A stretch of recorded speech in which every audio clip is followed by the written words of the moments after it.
Hey everybody, what's up? This is Matt Marr.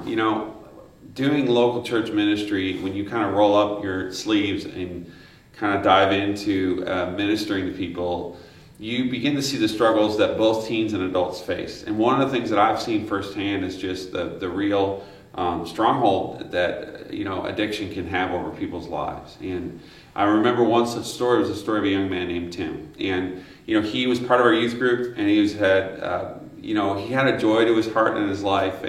But you kind of watch as kids experiment with different things or try just different things in life. They change their clothing and they change their appearance, and God doesn't care about that stuff. But there was this turning point where all of a sudden you could tell there was something different.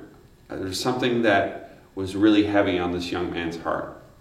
And I kind of watched his mood and his perspective on things just kind of turn darker and darker. And finally one day, we just didn't see him. And one of my roommates at the time had been really kind of ministering to him, because when he was a teenager, he had struggled with drug abuse. And so we found out that Tim had overdosed. It was a very, very serious situation. And there was no other alternative. Tim's mom found out about Teen Challenge, and so they sent him to a program.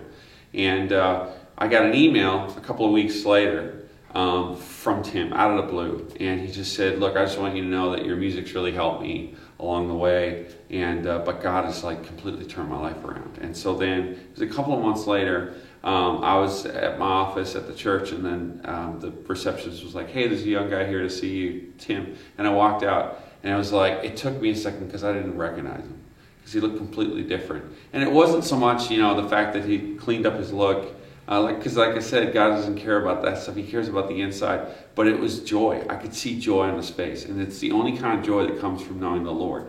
And the reality is that I don't know that Tim would have had that experience if it wasn't for the ministry of Teen Challenge. Not only was he able to kick the addictions he was struggling with, but more importantly, he was able to now have a firm, strong relationship with God. If you know somebody who's struggling with addiction, please, it's not something to toy with. There's help available.